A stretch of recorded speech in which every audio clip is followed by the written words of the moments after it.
Benazir income support program Sindh जो DG केर थींदो आहे।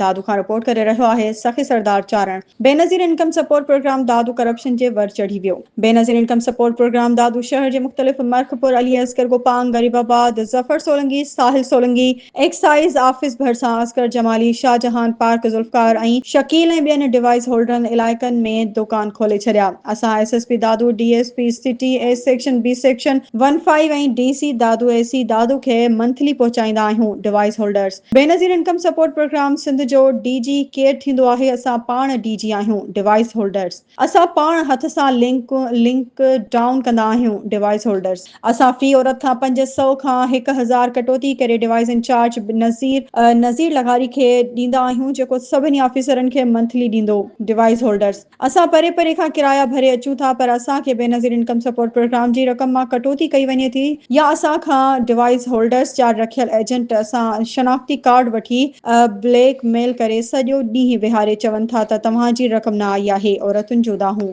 बेनज़ीर इनकम सपोर्ट प्रोग्राम मां रक़म हासिल कंदड़ औरतुनि supreme court of Pakistan, high court Sindh, session जज दादू ऐं ॿियनि वसवारनि खां मुतालबो कयो आहे त फौरी कटौती कंदड़ डिवाइस होल्डर्स ऐं एजेंटनि खे गिरफ़्तार करे पूरी रक़म ॾिनी वञे।